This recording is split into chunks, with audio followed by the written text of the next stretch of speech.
की बात करें या ओवैसी की बात करें कि भाई ये बी टीम बनकर काम करें, लेकिन ये लोग जब आपके साथ आना चाहते हैं तब आप नजरें बचाते हुए नजर आते हैं, तब आप इनकी मांग को ठुकराते हुए नजर आते हैं। अब देखिए यहाँ पर अगर आजाद और ओवैसी एक साथ आते हैं, खासकर पूरे बिहार की बात करें तो 17 से 18% के आसपास मुस्लिम मतदाता हैं। जरा गौर करिए कि बिहार में महज 14% के आसपास जो यादव वोट बैंक है और उनके सहारे किस तरह तेजस्वी यादव या लालू यादव ने राजनीति की है। अब यहाँ पर अगर दोनों का कॉम्बिनेशन यानी कहीं कह सकते हैं कि यहाँ बंटवारा होता हुआ दिखाई देता है तो तेजस्वी यादव को एक बड़ा नुकसान होगा, क्योंकि हम देख रहे हैं सीमांचल की जो 24 सीटें हैं वो ज्यादा कह सकते हैं प्रभावी नजर आती है मुस्लिम मतदाताओं के लिहाज। तेजस्वी यादव की एक गलती उनका सीएम बनने का सपना तोड़ सकती है। असदुद्दीन ओवैसी ने गठबंधन की पेशकश की थी, कहा था कि बड़ा दिल दिखाइए, हमें भी महागठबंधन में शामिल कीजिए, लेकिन तेजस्वी ने एक नहीं सुनी। अब असदुद्दीन ओवैसी ने ऐसा बड़ा कदम उठाया है जो अपने आप में तेजस्वी यादव की नींद उड़ाने के लिए काफी है। जी हां, असदुद्दीन ओवैसी ने ऐलान किया है कि वो बिहार में तीसरा मोर्चा बनाएंगे। चंद्रशेखर आजाद से मिलने की संभावना है। खबर आ रही है वो बेहद चौंकाने वाली है।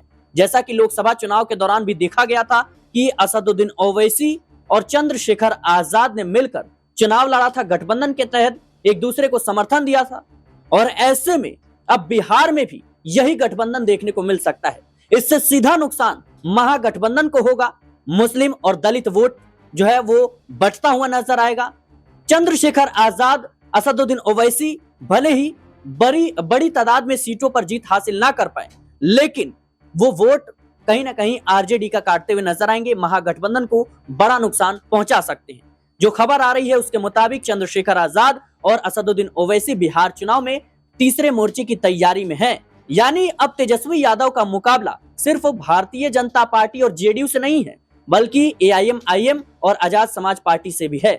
मुस्लिम और दलित वोट बैंक कितना बड़ा फर्क डालेगा बिहार विधानसभा चुनाव में, इसको समझने के लिए आज हमारे साथ हमारे सहयोगी अमन सर जुड़ चुके हैं। इनसे कुछ सवाल जवाब करते हैं। सर, जिस तरीके से खबर सामने आ रही है कि असदुद्दीन ओवैसी और चंद्रशेखर आजाद बिहार में मिलकर चुनाव लड़ने की तैयारी कर रहे हैं, क्या समीकरण हो सकते हैं और क्या तेजस्वी यादव की यह गलती कि उन्होंने इन छोटे दलों को तवज्जो नहीं दी भारी पड़ती हुई नजर आई?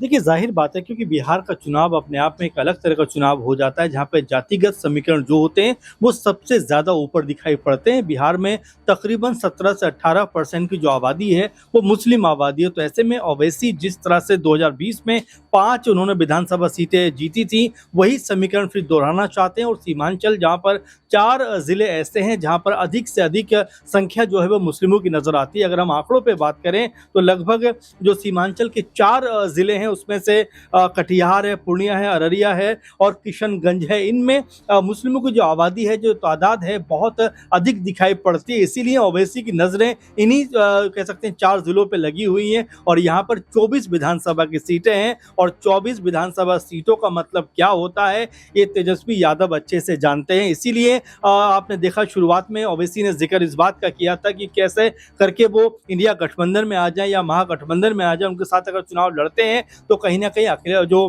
तेजस्वी यादव है उनको भी फायदा होगा और यहाँ पर ओवैसी को भी फायदा होता हुआ दिखाई पड़ेगा। लेकिन यहाँ तेजस्वी यादव ने जिस तरह से एक पूरे के पूरे मामले पर अलग रंग देने का प्रयास किया, उससे ओवैसी कहीं ना कहीं हर्ट जरूर हुए, परेशान जरूर हुए। लेकिन अब यहाँ पर क्या एक तीसरा मोर्चा बनता हुआ दिखाई पड़ सकता है? क्या आजाद, जिन्होंने लगभग ये घोषणा कर दी है कि 100 सीटों के ऊपर चुनाव लड़ेंगे, ऐसे में अगर ओवैसी और आजाद मिलकर चुनाव लड़ते हैं तो बड़ी भूमिका में नजर आ सकते हैं। आप देखिए, मैं 4 जिलों का जिक्र आपसे कर रहा था और यहाँ पर इन 4 जिलों की बात करें तो किशनगंज में लगभग 70% की जो आबादी है वो मुस्लिम आबादी है। वहीं अगर बात करें अररिया की तो यहाँ पर 43%, कटिहार में 45%, पूर्णिया में भी 40% के आसपास मुस्लिम हैं। यानी इन 4 जो जिले हैं इनकी अगर 24 सीटों की बात की जाए तो मुस्लिम मतदाता बहुत बड़ा अंतर पैदा कर सकते हैं। अगर यहाँ पर जी महागठबंधन ने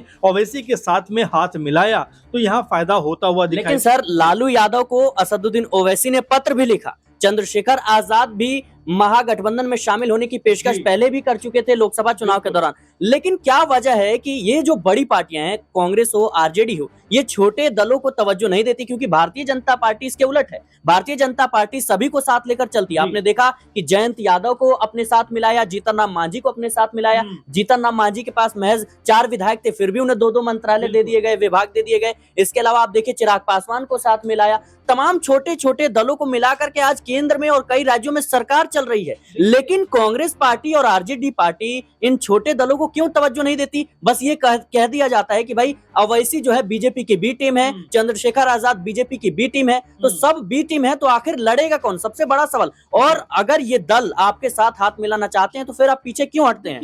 सिराज, यही बात बारंबार निकलकर सामने आती है। आपको याद होगा उत्तर प्रदेश का आप एग्जाम्पल देखिए, जहां 2024 में ओवैसी आखिरी टाइम तक कहते रह गए कि भाई अगर उन्हें 4-5 सीटें उत्तर प्रदेश में दे दी जाएं तो वो भी गठबंधन या इंडिया गठबंधन में शामिल हो जाएंगे। लेकिन उसके बावजूद पूरी तरह से उनकी इस मांग को नजरअंदाज कर दिया गया। दूसरी बात आप देखिए, आजाद की जो कहते रहे कि भाई मुझे भी 2-4 सीटों पर चुनाव लड़ने का आप मौका दीजिए, मैं भी आपके साथ हूं। आप देखिए नगीना सीट जिसके ऊपर घोषणा कर चुके थे आजाद के चुनाव लड़ेंगे, वहां पर भी अपने प्रत्याशी उतार दिए जाते हैं। तो ये सही बात है। एक तरफ तो आप कहते हैं कि भाई जो कह सकते हैं, चाहे आजाद की बात करें या ओवैसी की बात करें, कि भाई ये बी टीम बनकर काम करें, लेकिन ये लोग जब आपके साथ आना चाहते हैं तब आप नजरें बचाते हुए नजर आते हैं, तब आप इनकी मांग को ठुकराते हुए नजर आते हैं। अब देखिए यहाँ पर अगर आजाद और ओवैसी एक साथ आते हैं और यहाँ अगर वोटों का कहीं ना कहीं कह सकते हैं कि यहाँ बंटवारा होता हुआ दिखाई देता है, तो तेजस्वी यादव को एक बड़ा नुकसान होगा। क्योंकि हम देख रहे हैं सीमांचल की जो 24 सीटें हैं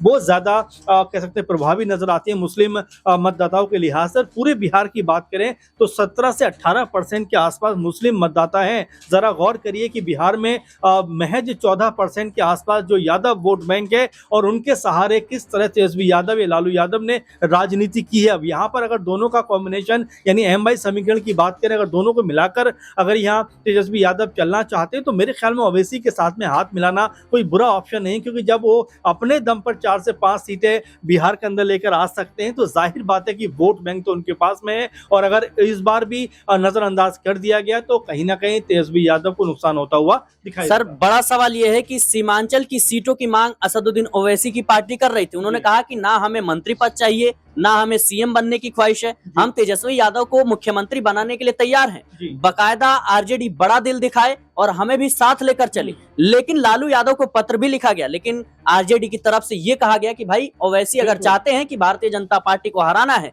तो फिर वो चुनाव ना लड़े, चुनावी मैदान छोड़कर भाग जाए। क्या लगता है आपको कि जिस पार्टी ने 2020 के विधानसभा चुनाव में 5 सीटों पर जीत हासिल की हो, चंद्रशेखर आजाद भी है इसमें जो एक उभरता हुआ चेहरा है, और मायावती से कहीं ना कहीं अब आगे निकल चुके हैं और दलित वोटर्स को साधने में बड़ा इंपैक्ट हो सकता है, कैसे देख रहे हैं आप आरजेडी की इस नीति को लेकर? बिल्कुल, और छोटी पार्टियों को तवज्जो आपको देना पड़ेगा। आपने शुरुआत में एक बात कही कि इस तरह से बीजेपी छोटे छोटे दलों को एक कह सकते हैं बड़ी भूमिका में लेकर आती है, और यही बीजेपी का कहीं ना कहीं मजबूत पक्ष भी है कि हर एक को वो साथ लेकर चलना चाहती है। लेकिन महागठबंधन की आप बात देखिए, इंडिया गठबंधन की आप बात देखिए, किस तरह से हरियाणा के अंदर पूरा खेल हुआ, जहां पर आम आदमी पार्टी कहती रह गई कि भाई 2-4-5 सीटें दे दीजिए। कांग्रेस पार्टी अपने अलग अहंकार में नजर आती थी, नहीं सीट दी गई। दिल्ली की बात करें तो यहाँ आम आदमी पार्टी अहंकार में नजर आती थी। मध्य प्रदेश की बात करें तो वहां पर कांग्रेस पार्टी नजर में अपने अहंकार में नजर आती थी। कौन अखिलेश कौन वकीलेश ऐसी बातें करते हुए नजर आते थे। तो यहाँ पर आपको समझना पड़ेगा कि जो वोटर का गणित है वो कैसे बेहतर किया जाए और कैसे अपने पक्ष में माहौल बनाया जाए। क्योंकि अब ऐसा नहीं है कि आपके नाम पर या आपके काम पर वोट आने वाला है। क्योंकि बिहार की बात करें तो वहां मिला जुलाकर जातिगत समीकरण दिखाई पड़ते हैं और बीजेपी इसको साधने में बेहद माहिर है। लेकिन जिस तरह की गलती यहाँ पर महागठबंधन कर रहा है उनके ऊपर ये भारी पड़ता हुआ नजर आएगा। सर, छोटा सवाल और लूंगा कि हमने कई विधानसभा चुनाव में देखा, गुजरात का विधानसभा चुनाव हो, हरियाणा हो, दिल्ली हो, मध्य प्रदेश हो, जहां पर देखा यह गया कि कांग्रेस ने किसी दलों को कहीं ना कहीं उतनी तवज्जो नहीं दी, या फिर आम आदमी पार्टी ने दिल्ली में तवज्जो नहीं दी। और कारण क्या हुआ कि तमाम राज्यों में आप देख रहे हैं कि भारतीय जनता पार्टी लगातार जीत हासिल कर रही है। लोकसभा चुनाव में भी हमें यही देखने को मिला कि जो नीतीश कुमार थे उनको तवज्जो नहीं दी गई, वो छोड़कर चले जाते हैं, जयंत यादव छोड़कर चले जाते हैं। क्या वजह है कि हार के बाद भी विपक्ष जो है इसको सीख के तौर पर नहीं ले रहा है? और अब देखिए अरविंद केजरीवाल अकेले चुनाव लड़ने की बात करते हैं, अकेले वो चुनावी मैदान में उतरने की बात करते हैं। उन्होंने कह दिया कि भाई इंडिया गठबंधन से अब हमारा कोई रिश्ते नाते नहीं है, कोई बैठक नहीं हो रही है। देखिए सिराज, ये ज़रूरी हो जाता है कि जब आप एक समझौते में होते हो, गठबंधन में होते हो और जब आपके साथ में कई दल चल रहे होते हैं, तब कई बार आपको अपनी बात को रखना पड़ता है, कई बार उनकी बात को सुनना पड़ता है। लेकिन जब आप अपनी ही बात को रखेंगे, दूसरे की बात को नहीं सुनेंगे, तो जो गठबंधन है उसमें लोग बाहर जाएँगे। अभी कल देखिए आम आदमी पार्टी ने जिस तरह से कह दिया कि भई हम अब इंडिया गठबंधन में नहीं रहना चाहते, तो ये होगा, क्योंकि जब आप एक साथ लेकर चीज़ों को नहीं चलोगे, तालमेल नहीं बैठाओगे, आपस में बेहतर संवाद कायम नहीं करोगे, तो कोई भी आपके साथ चलना नहीं चाहेगा।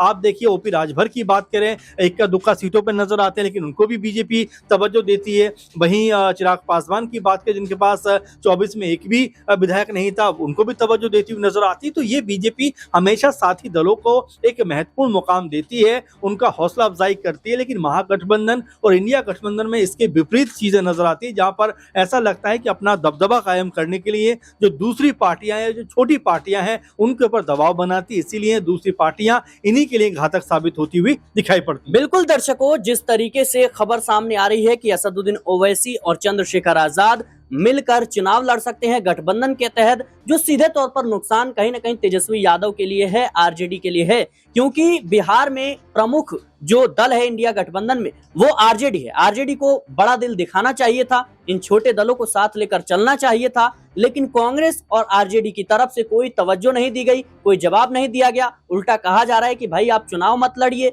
आप सोचिए कि जिस पार्टी ने 2020 में 5 सीटें जीती हो, उसको ये कहा जा रहा है कि आपका कोई जनाधार नहीं है, आप चुनाव मत लड़िए। ये कहीं ना कहीं ओवैसी को नागवार गुजरी और अब उन्होंने तीसरा मोर्चा बनाने का ऐलान कर दिया है।